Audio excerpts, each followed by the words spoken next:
کلوش دیگه دختر عمش بود وقتا حجاب نبود فرضیت حجاب نامده بود همه روش آزاد بود میدید با وجود همه دیدن کیرا دادن زید دادن یعنی سبحان الله بعد این زنی که زیبا بود زید پسر نکرد بعد زید میگفت طلاقش میکنم بعد طلاقش کرد ایدهش که برآمد اگر کسی پرسه که زینب کی نکاح کرده جواب الله رب العالمین از بالای عرش برای پیغمبر خدا الله نکاح کرده شه زینب در بین 17 مادری که پیغمبر 17 زن نکاحی داشتن در بین 17 زن زینب مادرمون فخر میکردی شما را مخلوق نکاح کرده است مرا خالق نکاح کرده است برای این سبب الحمدلله العالمین الله سبحانه و تعالی در قرآن چی میگه؟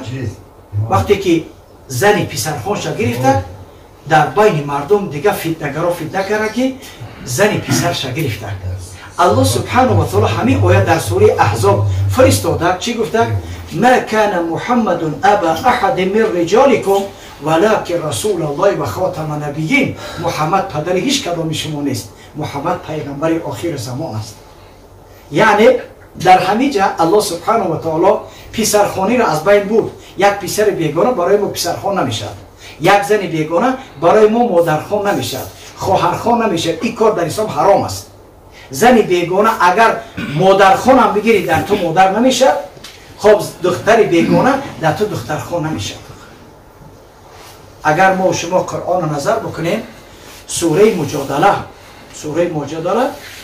در قرآن 3 سوره به نام زن است یکی سوره نساء یکی سوره مریم یکی سوره مجادله 3 سوره به نام زن است الله سبحانه و تعالی این سوره مجادله را کی فرستاد خوله بنت ثعلبه گفتنی یک زن زیبا بود شوهرش اوس ابن صامت بود از کار آمد فوری دکشه که بیا هم خوابه کنه زنش گپش نگرفت یک بار گفت رنگ زنای توجید نینه گفته بعد گفت که انت علیه که امی تو برما میسی مادرم حرام این را بابی زیهار میگن اگر یک از بو زنش بگو که تو ای زنک رنگ مادر می اگر نیتش باش که در مهربانی رنگ مادر می هیچ گناه نیست در زیبایی رنگ مادر می هیچ گناه نیست نه که در حرمت تو رنگ مادر می زیهار میشه زیهار با همین وقت چی بود حرمت ابدی بود کسی اگر زنش به یگان محرمش مانندی میکرد دیگه تا مردش دست دادن نمیتونست حرمت ابدی میشه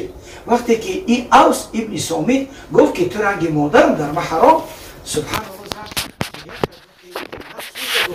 من دختر واش بودم من ترا گرفتم ایقا فرزند زایدم ده ها فرزند کردم امروز تو مرا در خود حرام گردوندی اگر می فرزند در دستی تو بودم تو نگاهبین کرده نمیتونی اگر ما بگیرم من او را خرانده پوشانده نمیتونم گریان نزدی پیغمبر علیه السلام آمد بعد پیغمبر بسیار مهربان بود پیغمبر ما مهربان ترین مخلوق بود لقد جاءكم رسول من انفسكم عزيز عليه ما عنيتم حريص عليكم بالمؤمنين رؤوف رحیم الله رب العالمین میگه که من برای شما پیغمبری رؤوف رحیم فرستادم صفاتای زیباترین در پیغمبر رؤوف رحیم الله میگه مهربان برای شما پیغمبر ما مهربان بود دید که خوله گریان آمده سه گفت بچه جان چرا گیره میکنی دختر جان چرا گیره میکنی گفت که هلاک شدیم ما گفت چرا هلاک شدیم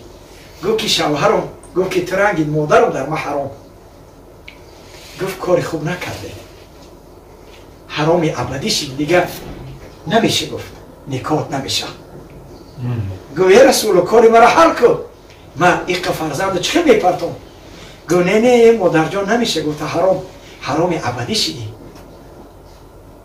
همه قدر گیره و زوره هم کرد گفت نه کاری حل نمیشه خیلی استاد ساعتها گریه کرد بعد پیغمبر علیه السلام وقتی پیشیده من میرم گفت مسجد میرم گفت کاری مرا حل کن گفت نمیتونم بعد گفت ای پیغمبر صبر کن تو نمیتونی گفت ای الله پیغمبرت کاری مرا حل کرد نه تو حل کن الله سبحانه و تعالی سوره مجادله را فرستاد الله سبحانه و تعالی چی گفت قد سمع الله قول التي تجادلك في زوجها وتشتكي الى الله والله يسمع تحاوركما ان الله سمیع علیم ان الله سمیع البصیر.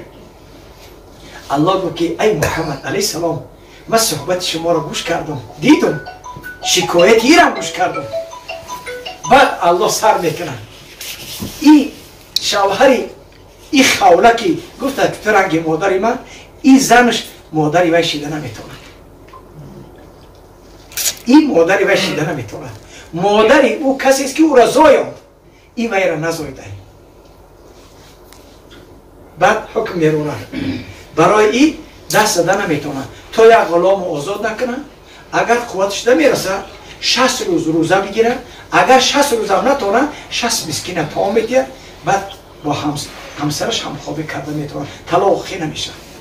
با بزیحال طلاق ندارد، چی دارد؟ نکزت دارد. یا یک غلام آزاد، وزیر غلام که نیست یا محبوس آزاد میکنه. اگر کسی همین مسئله که واقع شد زنش گفت رنگی مادرم در محرم، میره یک محبوس مصلحت میکنن، $500 $1000 چیکار میکنن؟ ای محبوس آزاد میکنن. بعد زنش هم خوابی کرده میتونن. اگر او را نتونه 60 روز روزه میگیره پای در پای. اگر ایرم نتونه 60 مسکین چیکار میکنن؟ سحر رو بگه طعام میده، بعد با هم سرش هم خوابی کرده میتونن. برای این سبب الحمدلله العالمین عبدالله ابن سلام میگه که وقتی که ما مسلمان شدیم در مجلس پیغمبر علیه السلام نشسته بودیم، پیغمبر علیه السلام گفتند خب وعن عبدالله ابن سلام رضی الله عنه قال قال رسول الله صلی الله علیه و سلم یا ایها الناس افشوا السلام و اطعموا الطعام وصلوا الارحام وصلوا والناس نیام تدخلوا الجنة ربكم بالسلام.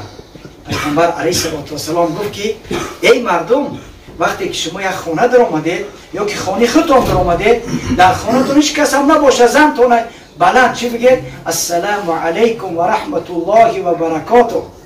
السلام علیکم و رحمت الله و برکاته.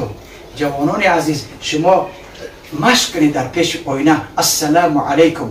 اگر کسی جوان قدیم مادرش زنگ بزنه بگه سلام علیکم مادر جان، سلام مرگ میگن.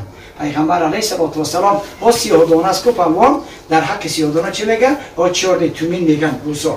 خود ما سیاه‌دانه میگیم. پیغمبر علیه السلام میگه که خب حبة سودا شفاء لكل داء الا صام. سیاه‌دانه برای جمیع درد شفاست بغیر مرگ الا صام. صام گفته مرگ میگن. اگر کسی قدیم مادرش سلام علیکم، قدیم پدرش سلام علیکم، پدر جان تو بمری، مادر جان مرگ بر تو باد. با جایی که ثواب بگیریم گناه میگیریم. سلام علیکم یعنی مرگ بر شما باد. سلام علیکم مرگ بر شما باد بچه جان و پدر جان. برای این سبب الحمدلله العالمین پیغمبر علیه السلام گفت که افشوا السلام، سلام آشکارا بدید. السلام علیکم و رحمت الله و برکاته. کسی اگر بدروه بگو که السلام علیکم 10 ثواب میگیره. اگر کسی بگو که السلام علیکم و رحمت الله 20 ثواب میگیره. اگر کسی بگو که السلام علیکم و رحمت الله و برکاته 30 ثواب میگیره. برای این سبب پیغمبر علیه السلام گفت که سلام در بین مردم دوستی ایجاد میکنه. کسی سلام بگه از بین مردم کینه و حسد میبره، دوستی میآید. برای می الحمدلله پیغمبر علیه السلام سلام آشکارا بکنید. دویمش و اطعموا الطعام، ای امتی من حاضرش زنده ای با دستان خود صدقه بکن، سخاوت بکن. تو به امید نشو که من چی میکنم بعد این مردنم چی کار میکنم در حق من یگان مال میکشم. نه، این دروغ ای کارو. همه چی در زندگی است. پدر و مادر تو چیکار کن؟ در زندگی احترام کن. من همین جوانایی که هستن پدر جان بگوان، مادر جان بگوان، در زندگی احترام کنن. بعدی مردن گاو کشی دروغ است، گاو کشتن حرام است. 40 سال از یهود ماندگی است، از نصارا ماندگی است. این کار در اسلام ما نیست. اسلام ما چی داره؟ اسلام ما در زندگی بچه جان، پدر جان گاهی خوب بگید، احترامشون کنید، حجرشون کنید. یعنی در زندگی اگر راضی بمرن 8 در جنت کشوده. یکی اگر طرفشون دو زده بعدی مردنش یا گونیا فرما برای کران کنیشون. برای الحمد پیغمبر چی گفته؟ و اطعموا الطعام، شما طعام بده. و چی گفته؟ وصلوا الارحام، خیش نبارتون خبر بگیره. صلة الرحم تزید فی العمر. کسی اگر بخواه عمرش زیاد شود صله رحم کنه، برای خیش نبارش خبر بگیره. و پیغمبر چی گفت؟ وصلوا و الناس نیام. در حالتی که مردم خواب هستند تو به خطارت که نماز بخوان و چی میشه؟ تدخلوا جنت ربکم بسلام. جنتی زیبای الله که برای مسلمانان تیار کرده داخل جنت میشه. چند صفت کردی؟ سلام آشکار بگو، خوب صدقه بکو، خوب چی کار کو؟ سیلی رحم کو و چی کار کو؟ یعنی نماز شب بخوان، تهجد بخوان، داخل جنت الله میشه. خداوند جلالی توی مبارک بگردانه. خداوند ای توی محمد جان قطعی حواسمای دختر ما خداوند در بین هر شان زندگی خوب